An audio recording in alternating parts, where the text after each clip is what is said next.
Students ये बात हम जानते हैं कि जब लाइट एक मीडियम से दूसरे मीडियम में दाखिल होती है तो उसकी डायरेक्शन चेंज होती है। यानी यहाँ से अगर आप देखें तो ये ग्लास है, यानी ये जो है ये मिरर है, शीशा है, ये सरफेस जिसको मैंने बाइसेक्ट किया हुआ है, और ये जो सरफेस है ये एयर है यानी हवा है, ये रेयर मीडियम है। अब एक रे आपको पता है जो 90 डिग्री पे इंसिडेंट होती है वो अपनी डायरेक्शन चेंज नहीं करती, ठीक है। इसकी रीजन क्या है, हम इस पे भी हम बात करेंगे, जो कि हम ऑलरेडी कर चुके हैं रिफ्रैक्शन के केस के अंदर। अब अगर ये ट्रांसपेरेंट मीडियम है, आपको पता है ग्लास एक ट्रांसपेरेंट मीडियम है, तो अगर आप एक सर्टेन एंगल के ऊपर आप एक रे इंसिडेंट कराते हैं, फॉर एग्जांपल इस एंगल के ऊपर, तो इस केस में जो इसका एंगल ऑफ रिफ्रैक्शन होगा, यानी जो बेंड करेगी लाइट फॉर एग्जांपल, वो इस एंगल पे बेंड करती है, ठीक है, जो कि ओरिजिनल डायरेक्शन से डिविएट करिए। फॉर एग्जांपल अगर आप देखें तो ये इसकी ओरिजिनल डायरेक्शन थी। अब हम क्या करेंगे, यहाँ पे एक नॉर्मल ड्रॉ करेंगे। नॉर्मल बेसिकली एक परपेंडिकुलर है, जो कि हम जस्ट इस लाइट की डायरेक्शन को फॉर एग्जांपल मैं डॉटेड लाइन के अंदर ड्रॉ करता हूँ, ठीक है। जस्ट इसकी डायरेक्शन को डिटेक्ट करने के लिए हम ये एक परपेंडिकुलर डिस्टेंस ड्रॉ करते हैं कि यहाँ पे एंगल ऑफ इंसिडेंस ये था,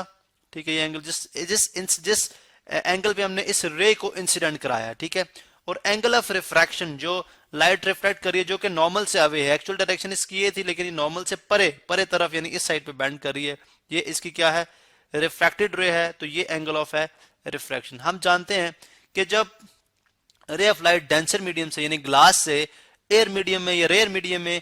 एंटर होती है, तो वो अब उस केस में जो एंगल ऑफ इंसिडेंस होता है वो एंगल ऑफ रिफ्रैक्शन से स्मॉल होता है, यानी एंगल ऑफ रिफ्रैक्शन ग्रेटर बड़ा होगा, ठीक है। अब ये अब अवे क्यों बैंड करती है, इसकी भी रीजन हम अभी आपको नेक्स्ट लेक्चर में जब हम इसको डिटेल में बात करेंगे तो हम इस पे बात करेंगे। इसी तरह से हम ये जानते हैं कि अगर आप ये देखें, अगर आप ये एंगल इंक्रीज करते जाएं यानी एंगल ऑफ इंसिडेंस इंक्रीज करते जाएं, ठीक है, वो एंगल ऑफ रिफ्रैक्शन और इंक्रीज होता जाएगा, ठीक है। फॉर एग्जांपल चले यहाँ पे अगर हम देख ले तो ये एंगल ऑफ रिफ्रैक्शन और इंक्रीज कर गया। यहाँ पे मैं अगर एक परपेंडिकुलर ड्रॉ करता हूँ, ठीक है, एक परपेंडिकुलर ड्रॉ करता हूँ, ठीक है, तो आप देख सकते हैं कि यहाँ पे अगर आप एंगल ऑफ इंसिडेंस आपके पास जो एंगल ऑफ इंसिडेंस आई था उससे बढ़ गया, जो कि आई डबल आई चले आई प्राइम में कह रहा हूँ इसको, तो एंगल ऑफ रिफ्रैक्शन क्या हो गया, आर प्राइम। यानी जैसे जैसे एंगल ऑफ इंसिडेंस बढ़ रहा है एंगल ऑफ रिफ्रैक्शन भी बढ़ रहा है, यानी लाइट नॉर्मल से ज्यादा अवे बेंड कर रही है। फिर एक टाइम आएगा आप देखेंगे कि जब आप इस लाइट को इंसिडेंट करा रहे हैं इसके ऊपर, ठीक है, एक सर्टेन एंगल के ऊपर, लाइट यहाँ पे बजाय दूसरे मीडियम में जाने के इसकी बाउंड्री के ऊपर ट्रेवल करना शुरू कर देगी, लाइक दिस। अगर मैं आपको शो करूं यहाँ पे तो लाइट इस तरह से मूव करना शुरू कर देगी, लाइक दिस तरह इसकी बाउंड्री पे मूव करना शुरू कर देगी। डिफरेंट कलर ले लेते हैं, चलें फर्ज करें हम यहाँ पे रेड कलर ले लेते हैं। लाइट यहाँ पे क्या करेगी, इसकी बाउंड्री के ऊपर मूव करना शुरू कर देगी इस तरह से। अब अगर जब यहाँ पे हमने देखा तो एंगल ऑफ इंसिडेंस जो हमें समझ आ रहा है, यानी अगर मैं यहाँ पे एक नॉर्मल ड्रॉ करता हूँ, फर्ज करें यहाँ पे भी मैं एक नॉर्मल ड्रॉ करता हूँ, तो यहाँ पे जो मुझे एंगल ऑफ इंसिडेंस नजर आ रहा है वो समवट आई प्राइम से भी ग्रेटर है, ये बन गया आई डबल प्राइम। अब इसके लिए अगर आप एंगल ऑफ रिफ्रैक्शन देखते हैं तो वो एग्जैक्टली 90 डिग्री, अगर आप देखें तो एग्जैक्टली क्या है, 90 डिग्री का। अब हम कहते हैं जी कि वो एंगल ऑफ रिफ्रैक्शन, यानी जब एंगल ऑफ रिफ्रैक्शन 90 डिग्री हो जाए, या वो एंगल ऑफ इंसिडेंस जिसके लिए आपका एंगल ऑफ रिफ्रैक्शन 90 डिग्री हो, तो वो एंगल ऑफ इंसिडेंस आपके पास कहलाता है क्रिटिकल एंगल, ये कहलाएगा हमारे पास। यानी एंगल ऑफ इंसिडेंस जो आई डबल प्राइम है, this is equal to critical angle, ये हमारे पास क्या है, क्रिटिकल एंगल के बराबर है। अब हम देखते हैं कि ऐसा क्यों है, यानी लाइट का एंगल, लाइट जैसे जैसे इसका एंगल ऑफ इंसिडेंस बढ़ता जाता है, एंगल ऑफ रिफ्रैक्शन क्यों बढ़ता जाता है, और एक सर्टेन एंगल पे लाइट का एंगल ऑफ रिफ्रैक्शन 90 डिग्री क्यों हो जाता है। फिर हम ये भी देखते हैं, ये भी फिनोमेना जो कि टोटल इंटरनल रिफ्लेक्शन को जाहिर करता है, कि इसके बाद हर वो रे जो कि इस एंगल ऑफ इंसिडेंस से ग्रेटर होगी, ठीक है, यानी जनरली जो ग्लास के लिए क्रिटिकल एंगल है वो कितना है, 42 डिग्री होता है, जस्ट फॉर योर इन्फॉर्मेशन। यानी क्रिटिकल एंगल फॉर ग्लास कितना है, 42 डिग्री। अब 42 डिग्री पे अगर आपको लाइट इंसिडेंट कराएंगे तो लाइट वो उस जो ग्लास होगा उसकी बाउंड्री के ऊपर जो है मूव करेगी। लेकिन अगर आप इससे बड़ा एंगल लेंगे, 42 से बड़ा एंगल, जैसे मैंने यहाँ पे एक और रे शो किया है, ये अगर देख लें तमाम रेज हैं ये, ठीक है, रेज ऑफ लाइट है, ठीक है। अब अगर मैं एक इससे बड़े इंसिडेंट एंगल की एक रे लेता हूँ, फर्ज करें ये I3 है, तो इस केस में लाइट इंस्टेड ऑफ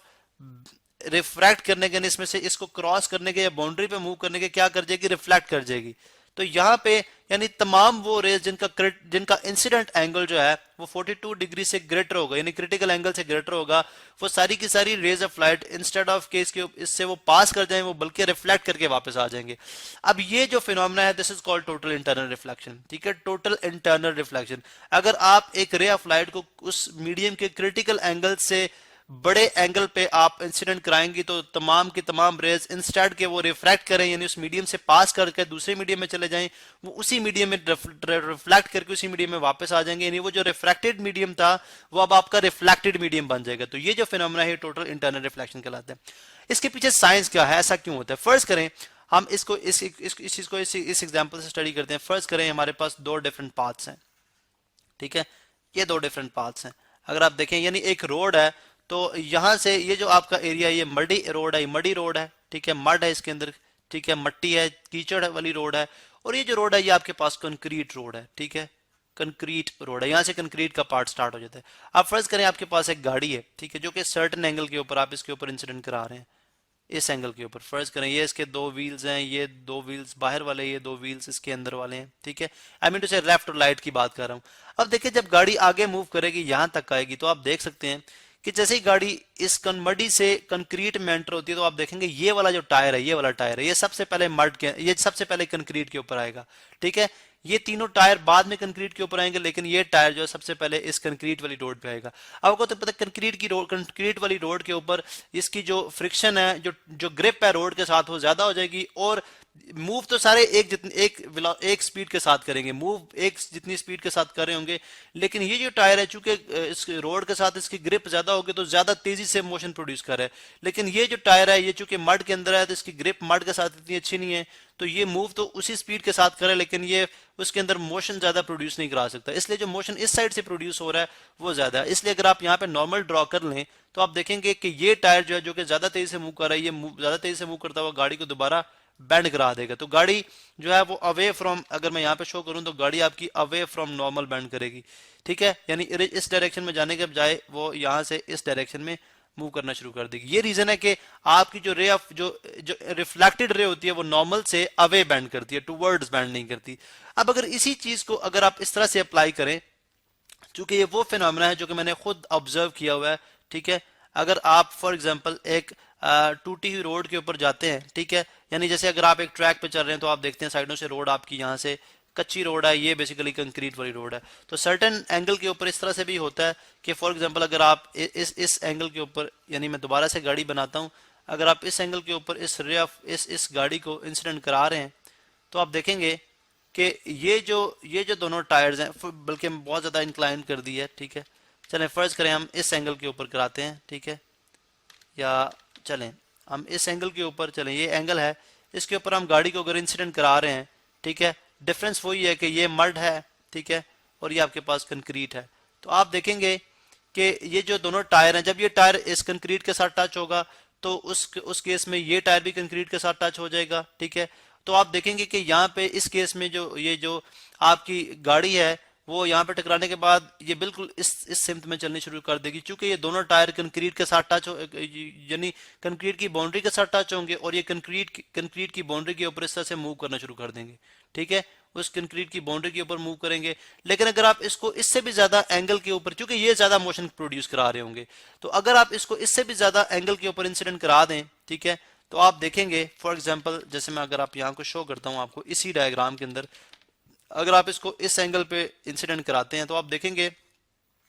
कि आप दोनों के दोनों टायर जो हैं वो क्या हो गया है, दोनों के जब ये गाड़ी यहाँ पे पहुंचेगी तो दोनों के दोनों टायर आपके इस कंक्रीट वाली रोड पे पहुंच जाएंगे। लेकिन अब ये चूंकि दोनों मड के अंदर मौजूद हैं, अब मड के अंदर मौजूद होने की वजह से ये जो कंक्रीट वाले टायर हैं ये रोड पे ज्यादा ग्रिप होने की वजह से ज्यादा मोशन प्रोड्यूस कराएंगे, तो इस एंड से गाड़ी के अंदर मोशन ज्यादा प्रोड्यूस हो रहा होगा, इस एंड से कम हो रहा होगा, तो गाड़ी इंस्टेड ऑफ के वो कंक्रीट वाली रोड पे जाए दोबारा वो मड वाली रोड पे आ जाएगी। यही रीजन है जिसकी वजह से आपका ये जो एंगल जो कंक्रीट है, ये जो टोटल इंटरनल रिफ्लेक्शन का फिनोमेना अकर होता है। क्योंकि हम लाइट को भी in the form of particle लेते हैं, क्योंकि अकॉर्डिंग टू न्यूटन लाइट जो है वो पार्टिकल्स पे मुश्तमिल करती है। आइंस्टाइन ने भी इनको पैकेट्स ऑफ एनर्जी यानी फोटॉन्स का नाम दिया है, जो कि उसके ख्याल के अंदर भी इसके अंदर पार्टिकल नेचर भी होती है, वेव नेचर भी होती है। तो इस लिहाज से अगर आप देखें तो टोटल इंटरनल रिफ्लेक्शन का जो फिनोमेना है, उस एंगल के ऊपर जब आपकी लाइट का इंसिडेंस एंगल बहुत ज्यादा हो जाए, उस केस में यानी 42 डिग्री से ग्रेटर हो जाए ग्लास के केस के अंदर, तो उस केस के बाद आपकी तमाम की तमाम उस एंगल से ग्रेटर वाली रेज वाली लाइट तमाम की तमाम रिफ्लेक्ट होंगी, रिफ्रैक्ट नहीं होंगी।